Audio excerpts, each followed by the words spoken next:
Hey, welcome back to the Personality Hacker Podcast. My name is Joel Mark Witt. And I'm Antonia Dodge. Today we're continuing our series where we do a deep dive into each of the 16 Myers-Briggs personality types. And this week, we're talking about the ENTJ personality in the Myers-Briggs system, or the Effectiveness Perspectives personality in the Personality Hacker system. Right. And I'm gonna be radically honest here. I'm a little scared about this podcast. But probably not as scared as you are as ENTP, right? Yeah. Oh, yeah, that's coming up. That's next week. Oh, because that's your type. And I'll tell you why I'm scared. My older brother is an ENTJ, or that's his best fit type. And then I grew up with my best friend being an ENTJ. And whenever I think about ENTJs, even though I've had quite a few in my life, these are the people who just stand out so loud to me. In particular, my older brother. And so it's really difficult for me to extrapolate what's common to ENTJs without superimposing my brother over this image of ENTJs. So what I'm gonna try really hard to not talk about my brother when I'm talking about this type. It's tough to get to know the real them. There are a lot of layers there, a lot of layers that maybe aren't obvious from the outside. They might feel kind of, and I think that a lot of people tend to paint them this way, and maybe even we have a tendency to paint them this way as a bit two-dimensional. We talk about how they're like CEOs of companies, or Napoleon Bonaparte, not Napoleon Dynamite, but this sort of a Napoleon Bonaparte's military leader, 5-star general, running companies, running countries. And that, I don't think that does them justice. I mean, there is a component to them that is understandably archetypical going that direction. But I don't think that does them justice, because I think that there's a lot more layers to people of this type. When an ENTJ is in the world, at least in Western culture, our culture and our society is set up to reward the things that ENTJs value at a very high level. So I think the reason you see a lot of ENTJs in leadership roles, in business, in government, in whatever role they end up in, they get a lot of reward for the skills they bring to the table. So if you haven't looked at our car model yet, the first thing I recommend you do is go Google the car model on our website, personalityhacker.com, because we're going to talk about a framework for the personality, the mental wiring of the ENTJ's mind. So the car model is broken into 4 what are called cognitive functions, is the technical name for these. These are the way that your mind learns information and makes decisions. And you have one that's your favorite, that we call your driver process. For an ENTJ, their driver cognitive function is technically called extroverted thinking. We've nicknamed it effectiveness. And it's about asking the question. It's a decision-making process. It's an extroverted decision-making process. And it's asking the question, what works? What gets the job done? What is the bottom line? What is the lowest common denominator? How do I accomplish this task in the outer world and make this thing happen? In our Western culture, in the current society of commerce and global connectivity, that is valued in a very significant way. If you can accomplish things in the outer world, if you can build systems and structure and businesses and governments that work and function well, you are rewarded greatly for that. And so I think a lot of times ENTJs go through the world with, it's almost like they have so much success that they don't have that pain point that some other types might have, where, okay, I feel misunderstood, or I feel like unsure of myself here. A lot of ENTJs feel very sure of themselves. I think they're rewarded for their extroverted thinking process, that effectiveness process.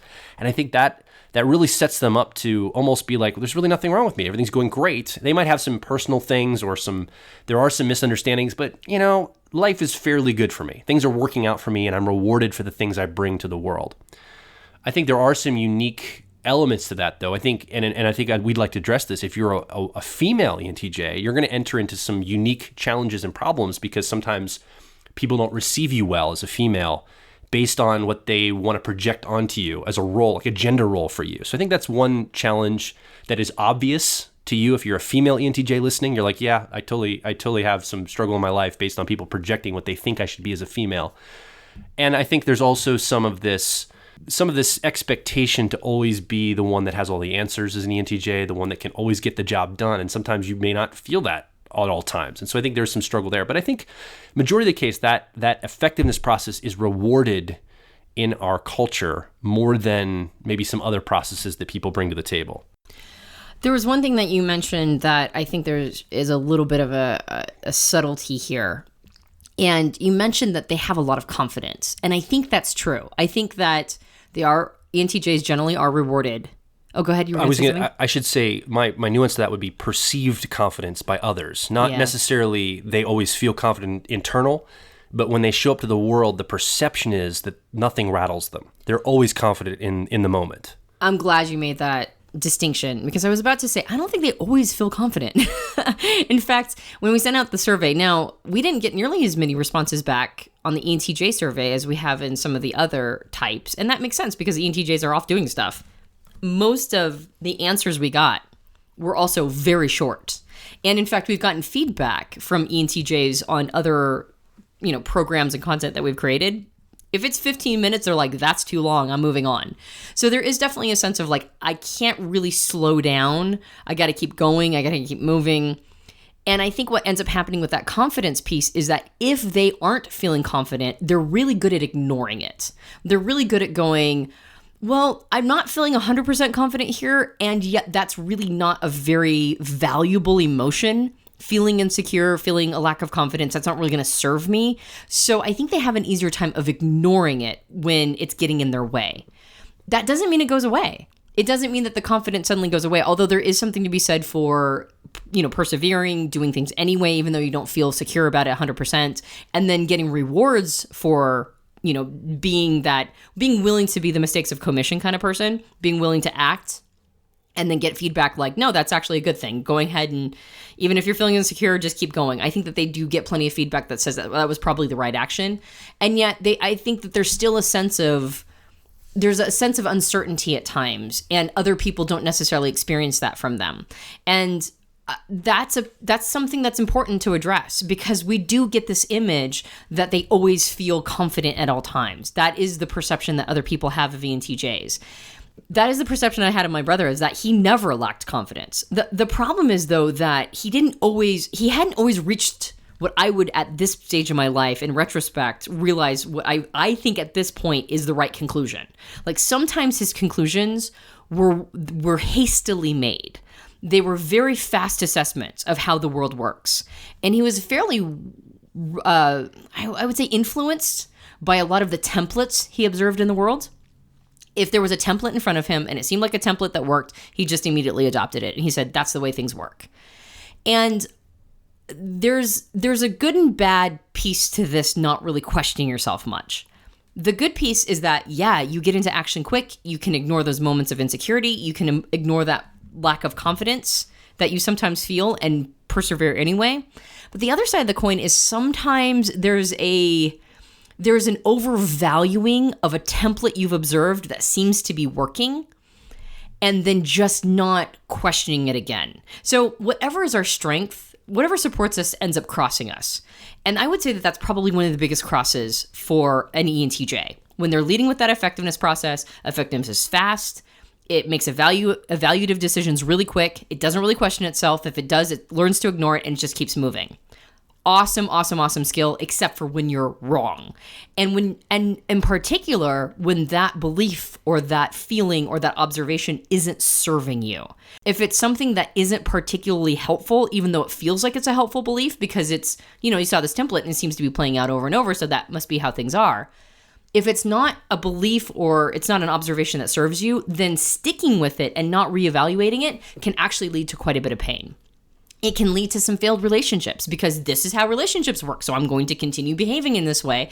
And you go, oh, wait, maybe that's not how relationships work. And why do I continue to have failed relationships? Everything about you wants to be as efficient as possible. So you see a template, you create a neural pathway, you say this is how it works. And now you've got a mental superhighway going that it will require a lot of persuasion to encourage you to remove that superhighway. It's already constructed. It's already there. Why on earth would I tear it down? Again, if the belief is not serving you, though, that neural pathway should be reevaluated. And that's one of the major benefits of having their co-pilot be what's technically called introverted intuition, or what we call perspectives. What perspectives does is it encourages an ENTJ to not just assume that if they observe something or see something, that must be how it works, especially if they've observed it a couple times. It allows them to go inside of themselves and really go, what do I think is going on here? Just because the world is presenting me with a certain concept or a certain way that things are playing out, is that how things actually work underneath the surface? And is there a better way? Is there maybe some way that we can direct traffic so that there is a more efficient, effective, streamlined, sustainable, or even like a belief that is more conducive to happiness? If we could just sort of turn society in a slightly different direction, maybe go off on a trajectory that serves us holistically better than just being effective in the moment. I think of like that effectiveness piece where there's a template that's adopted and it's just driven forward despite maybe information that conflicts with that being the useful template. I think of from a military strategy standpoint. I think you as an ENTJ listening probably resonate with some military strategy. I know a lot of ENTJs that like the ideal military strategy. And we think about from the American history here, the Revolutionary War, the time period where the British Army was coming over to basically set the colonies, the United States colonies, before the United States, they were just colonies, in their place. And it was very much a effective, let's get a lot of resource, a lot of soldiers, let's line up in straight lines like we've been doing warfare for years, and let's march across fields and combat the enemy. And here, the American colonists said, we're not doing it that way. They were hiding behind trees. They were picking off officers with, sharpshooters and rifles. And the British Army kept doubling down on this effective strategy that has worked in the past. They were like, no, this has worked. This is the template of how war happens. So we're going to continue throwing resource and manpower toward this effective strategy that we know has worked on the continent of Europe to dominate other armies. And it didn't work. They obviously lost that war for various reasons, but one was their military strategy because they weren't adaptive in the moment to what was coming at them, and they just kept doubling down on that template in an effective way. This is obviously not a person or a personality we're talking about, but this is the type of limited thinking effectiveness can lock itself into if it doesn't open itself up using that perspectives process you're talking about. Had a perspectives person or an ENTJ come along and said, wait a minute, let's take some assessment here. We're lining our men up to get slaughtered in droves when they're hiding behind trees and in swamps. Maybe we should change our tact instead of just continually following that Napoleonic, strategy type setup or whatever it was at the time that they were adopting in a military strategy. So this is just a quick illustration of how effectiveness can get locked into something that's a template from a military standpoint that can actually be to its own detriment when it's been very effective in the past. The opposite mental process from perspectives is called extroverted sensing or sensation, and it sits in the 10-year-old position in that car model. And I have noticed that if an ENTJ doesn't focus on developing perspectives, if an ENTJ does not really actively work at developing their particular intuition, and that means that they're probably going to be visiting that 10-year-old process of sensation more. And I have seen ENTJs synthetically keep themselves in a limited position, not playing a big game, not completely fulfilling their potential, not basically giving the world what they could be giving because they're living too much in the moment. They're too reactionary. In Alaska, when I was living there, I had I was part of a Dungeons & Dragons tabletop role-playing group. And yes, I am that big of a geek. Shouldn't come as a surprise to anybody that I play Dungeons & Dragons. But the best, my absolute favorite, now there was a couple different DMs that we had, Dungeon Masters that we had that I thought were great. One of them, she might be actually listening to the podcast. She was fantastic. I loved her. But my favorite was an ENTJ. And he could set up a game. He could set up monsters. He could set up like he had this whole world in front of him that he was so incredibly good at DMing. He was just amazing at it. And I remember thinking, man, you have so much potential. You could be bringing this to what you're showing here, what I'm just seeing the tip of the iceberg for. I was like, you could be doing so many big game things. And he was like, yeah, I could be, but I think I'm just going to sit around and play video games. I'm going to have temp jobs and I'm going to work as a fry cook and I'm going to play a lot of video games. And I was like, really? That's what you want to be doing? And that's fine. If that's really what he wanted to be doing, that's totally fine. But I don't think it was. I think what really he was avoiding seeing that bigger game. And every time he was introduced to it, I could see that he could start flirting with it. But something was keeping him from really entering that intuitive process. Now, I know he had some issues growing up. And I have observed when ENTJs have a rough childhood, when they have some issues going on from the past, some maybe wounding or maybe some hurt feelings or just some trauma, there's an instinct to not go inward. There's something that tells them that there be dragons. And that perspectives process, remember, it's technically called introverted intuition. And I think there's a fear that if they go too far inward into that intuitive process, that they're going to run into stuff that they don't really particularly want to see. Something that's painful, something that's going to require them to attend to their own emotional space, maybe acknowledge that they've not been behaving the way that they wanted to behave, or maybe that they have anger that they still haven't, cycled through, and they don't want to disturb their own calm. And that's an understandable fear, because the 3-year-old position in the car model for an ENTJ is called, what we call authenticity, is technically named introverted feeling. So their 3-year-old, their inferior process or their blind spot is about managing their own emotions. It's about going inside and going, hey, what's going on for me? And how am I feeling about this? And what's my identity based on the things that I've experienced, what's hitting me in a certain way. That's their blind spot. They don't particularly want to visit the place that will get them all emotionally riled up. And oftentimes what ends up happening is if an ENTJ does go to that 3-year-old or inferior place, if they're stuck there, if they're in the grip, what it oftentimes looks like is a sort of depression that isn't it's not crying and sadness. Usually what it looks like is dysthymia. It's almost like they have to monitor themselves for depression like they would be monitoring a friend. Are they having trouble getting out of bed? Are they having trouble just doing basic tasks? Are they finding their head fuzzy? They have to be sort of ticking off a list of this is depression and you're experiencing it, because it doesn't really overwhelm them in quite the same way. It is overwhelming, but it's not overwhelming quite the same way. And that is just a really inefficient thing to experience, is dysthymia. Why on earth would they ever want to possibly go to a place that would cause them to not be able to get things done?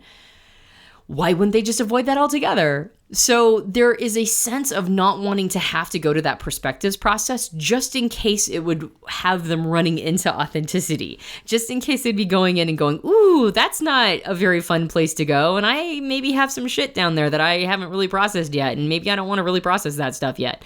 So there is definitely a sense of avoidance.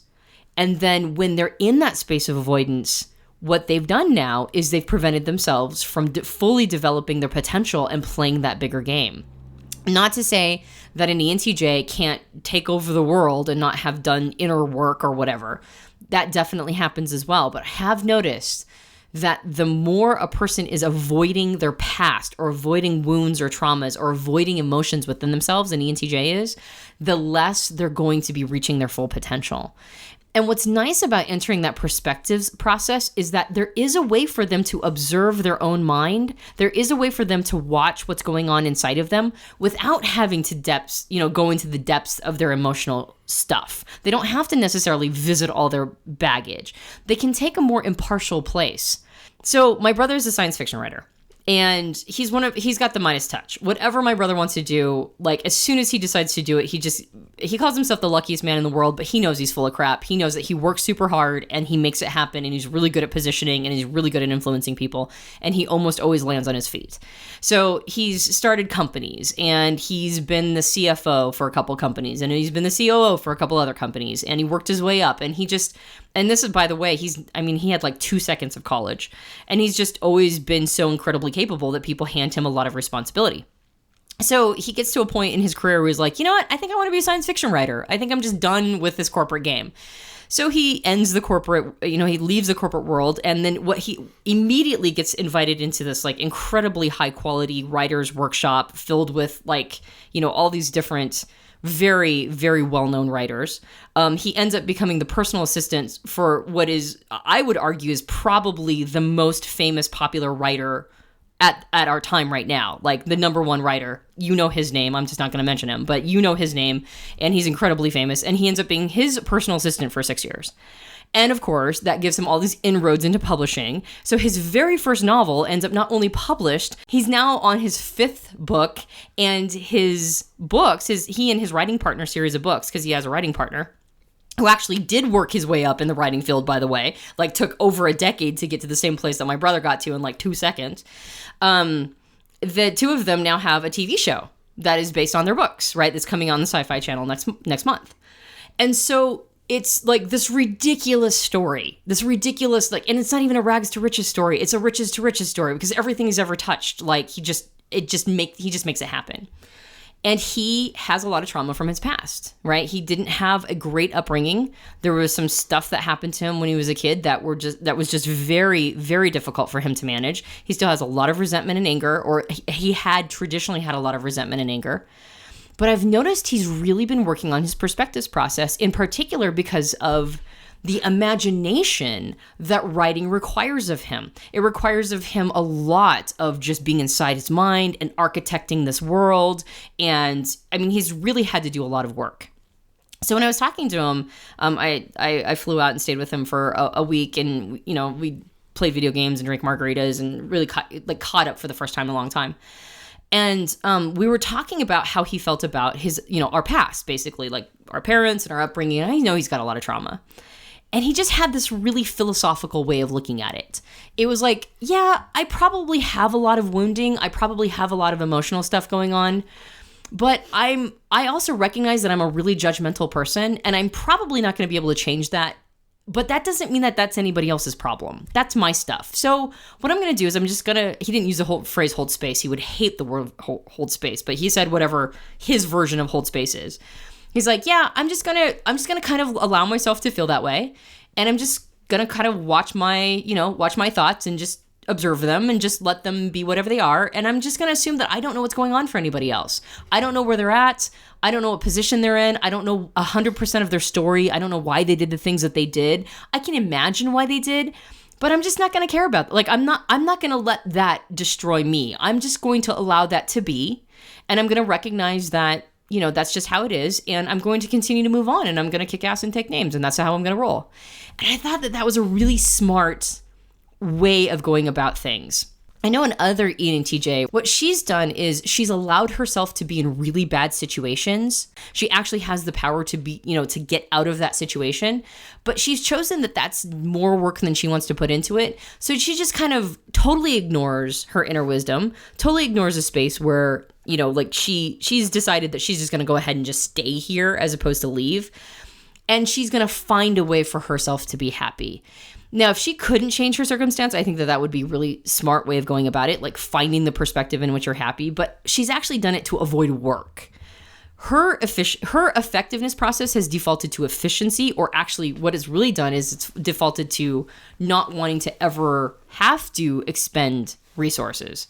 And so at all, she's just going to let herself be in a really bad situation, and that she's just not going to expend the energy to get out. And I don't really find that to be nearly as effective of a strategy as other ENTJs who have decided that they're going to go ahead and get out of bad situations, and they're going to see the sustainability of getting out of a bad situation, and they're going to allow themselves to future pace to a better situation, to a better time. And they recognize that that doesn't mean that they have to fall into a deep depression. It doesn't mean that they have to go into that authenticity space and get sort of caught in the grip of it. They can simply see the end of the road if they make actions that lend to their own happiness. And I think that that's probably an ENTJ at their healthiest. If they're future pacing happiness, if they're future pacing a way where, yeah, it might be a little bit of resource expenditure now, and it might require big game thinking of them, and it might require a sense of confidence that they might not 100% be feeling right now, but they're going to go ahead and go for it anyway. I find that those ENTJs are the ones who generally are at the top of their game, and they generally are the one who have that Midas touch, that no matter where they go, they're just a success. So I want to talk about a metaphor. As you're talking, this metaphor came into my mind, and I've thought about it before, but never in the context of ENTJ, and I think this works well for you as an ENTJ to think about what's going on for you. Let's take that car metaphor, how we look at our cognitive functions that you're using, that effectiveness, perspectives, sensation, authenticity. as you're an ENTJ interacting with the world, you're interacting with people, and people require the feeling part of you, the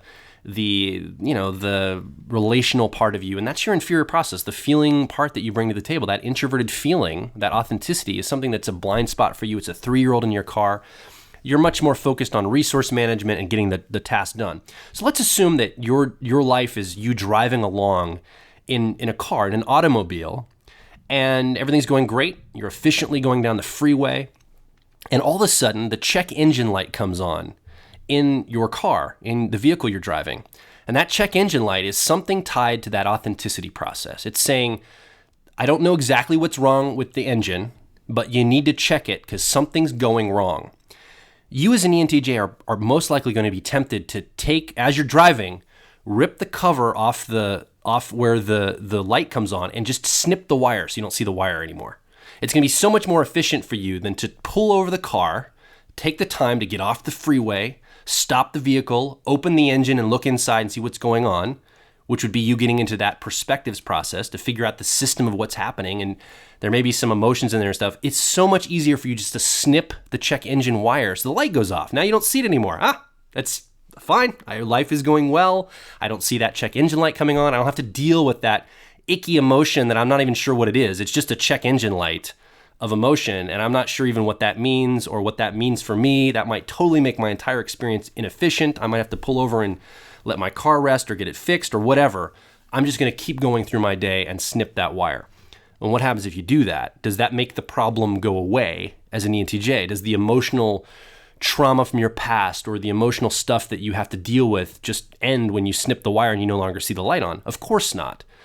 You as an ENTJ have to still address the issue of that check engine light. You could probably drive a while on the engine that's not functioning correctly, but eventually it's going to stop functioning properly and you're going to be forced to pull over and fix that. And it's going to take even more resource and more inefficient time of yours. So what Antonia is talking about is when that check engine light comes on, we don't want to snip the wire, and we don't want to sit there and think, well, I've seen this before. I'm sure it's just the intake valve of such and such. You don't know that to be true. So you can't just explain it away like her one friend did or snip the wire like some other people might do. You need to take the time, pull the vehicle over. And this is going to be a challenge for you to stop everything for a moment, get into that perspectives place, open the engine and say, okay, what in the system's happening? What can I shift my perspective around to see what's happening here for me? Because you're not going to be skilled in understanding what emotions are coming up for you, but you do have a skill in understanding how your mind works, how things interact together in your mental space.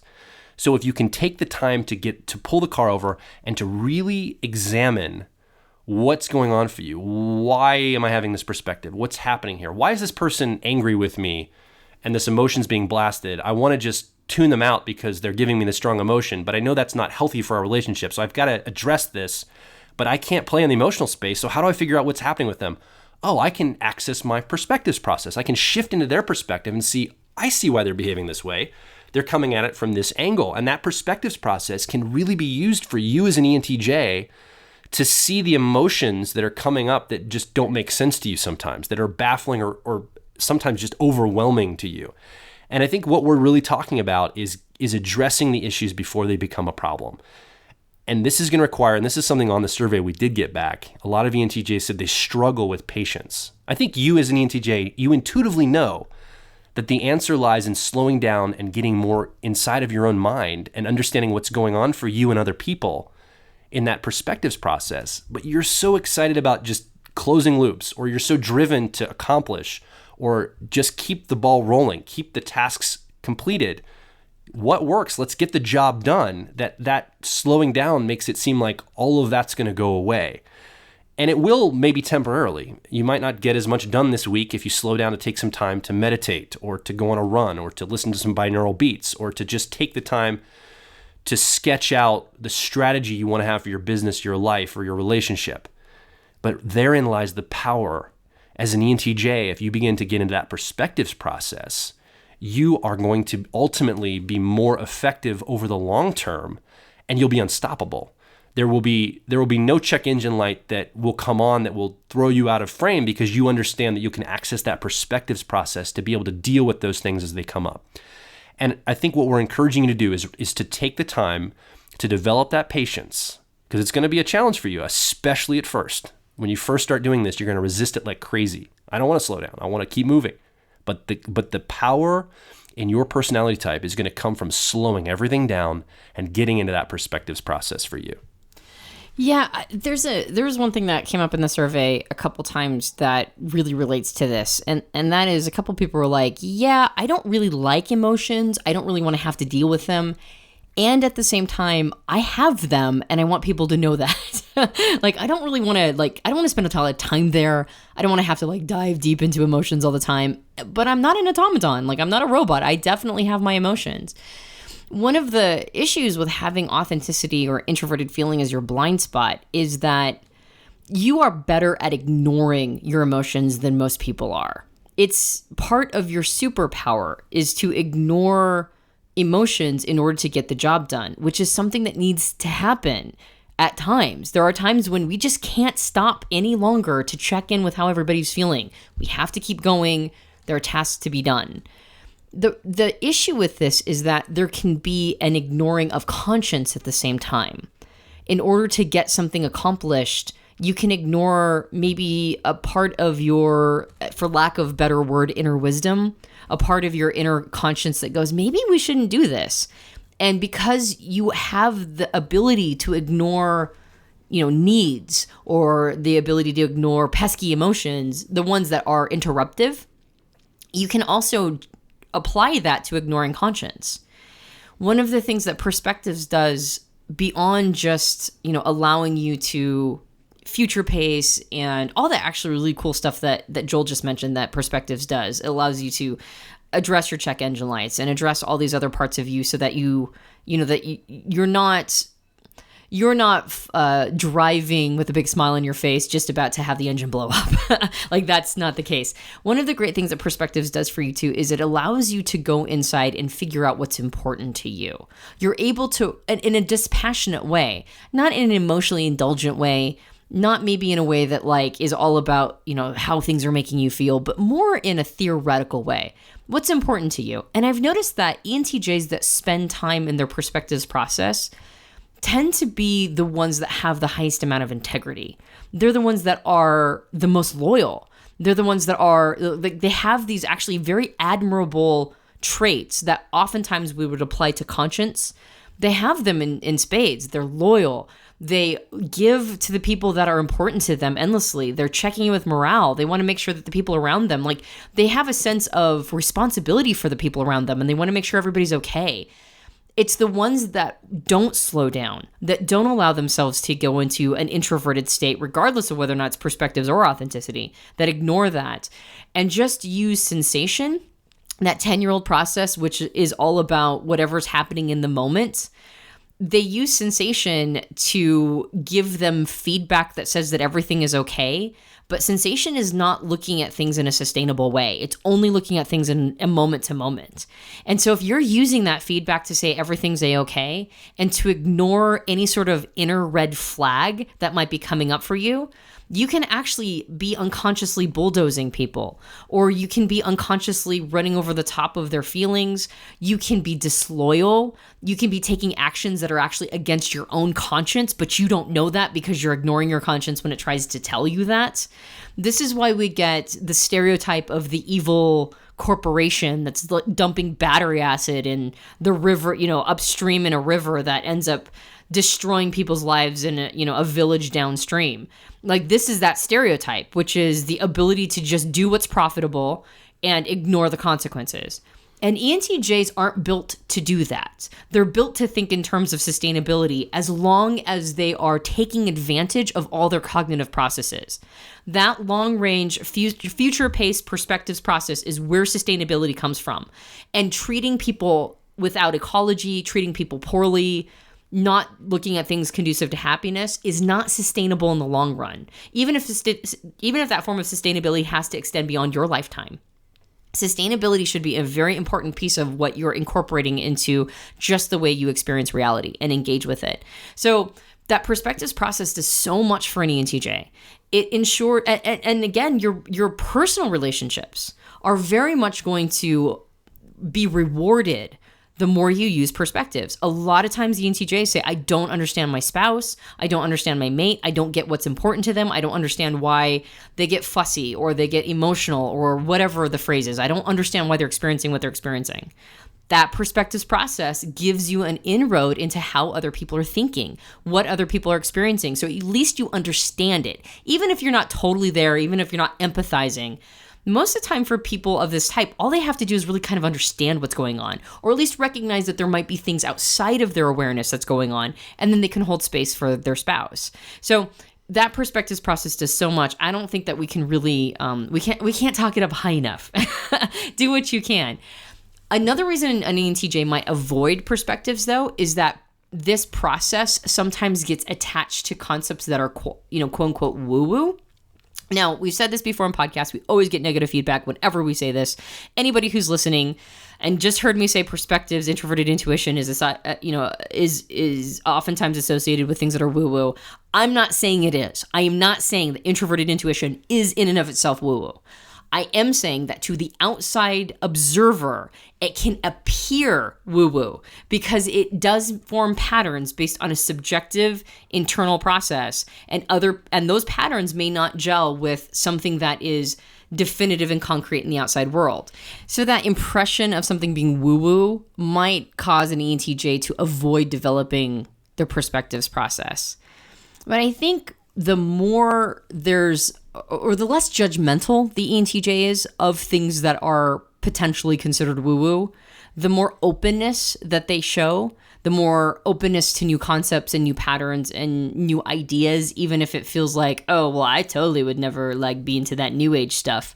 There's a lot of introverted intuition patterns that don't have to be new age. So if that's for some reason throwing you off, please do not associate those two things. Introverted intuition or perspectives can, it can be imagination without necessarily having to enter a space of being super into things that feel weird and new agey. Now, I totally am into things that are weird and new agey, so I don't think those things are bad at all. But I have seen some ENTJs have a knee-jerk response to it. My recommendation is to gain a little bit of openness. You don't have to buy the farm. Just be open to new concepts and new ideas and, allow your mind to work with it. It doesn't mean you have to commit. It doesn't mean you have to create a new neural pathway that says that thing is true or false. Just feel free to play in that space and hold loosely to certain concepts, but be willing to, to engage with them and see them from multiple perspectives and understand how they could be true and future pace and really see perspectives as a place to play, like a sandbox to play in, not necessarily something you have to commit to.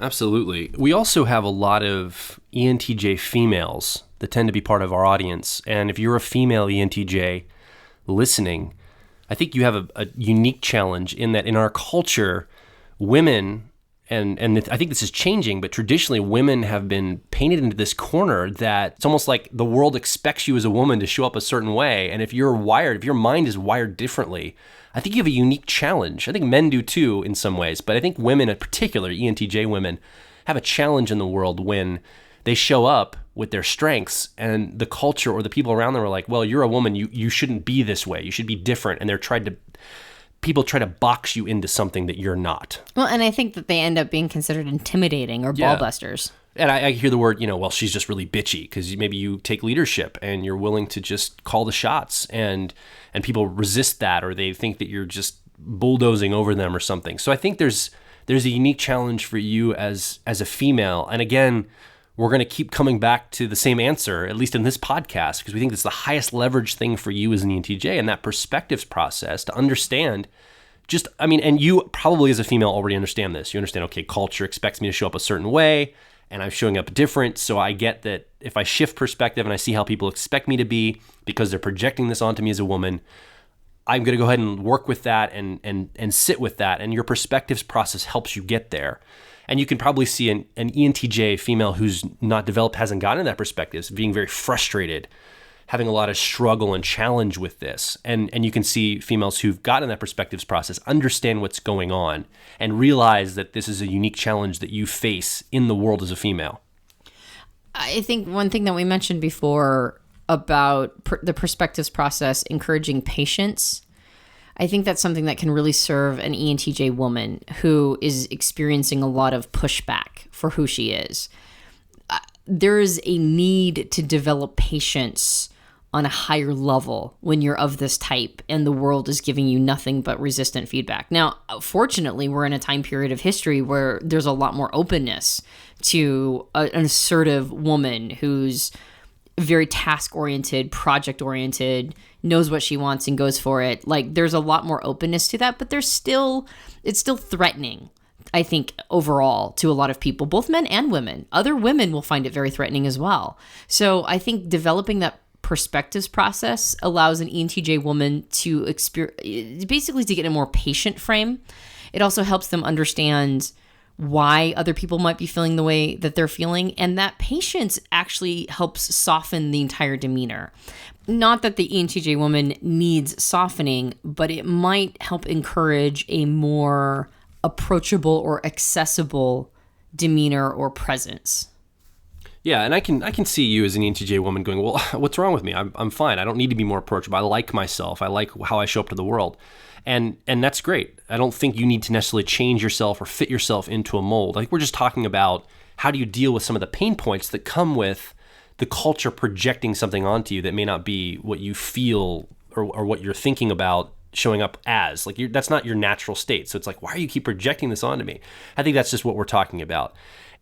What I think is great about the effectiveness process, though, as you know, for an ENTJ, whether they're a woman or a man, that effectiveness process is looking at what works. So I don't think a lot of ENTJs in general have attitude about like, well, why should I have to change? Like, they understand that we all have to accommodate each other. That's one of the things I really appreciate about people who use effectiveness is they're like, well, if what I'm doing isn't working, then I need to change what I'm doing so that it does work. So I don't think a lot of ENTJ women necessarily have an attitude around this.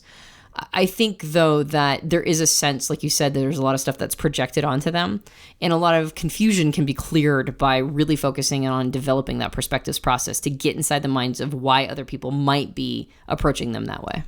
It works. It works to get into perspectives for you as an ENTJ. So what do you think about what we've talked about? You're an ENTJ listening, or you know an ENTJ in your life? Come over to personalityhacker.com. Leave a comment or a question underneath this podcast. We want to hear what you have to think about this. We're gathering a community of like minds. One of the places we gather everyone is over at facebook.com/personalityhacker. People that are very similar to you, that think similarly to you. And we want to know what the community here thinks about this. These podcasts are discussion starters. And I think we had a good conversation about the ENTJ personality type, and I'd love to hear what you think now that you've been listening to this and what your perspective is. If you like our podcast, you can subscribe to us on iTunes. You can also leave a rating and review. That helps us out a ton. If you leave a rating and review, iTunes will give us more seniority and more preferential treatment if we have lots of cool rating and reviews. So if you feel a sense of reciprocity and would like to give us a rating and review on iTunes, that would be awesome. You can also subscribe to us on various Android platforms, and we would love to have you join us every week. Yeah, you can also subscribe on iTunes while you're giving a review as well. My name is Joel Mark Witt. And I'm Antonia Dodge. Can't wait to talk with you on the next Personality Hacker podcast.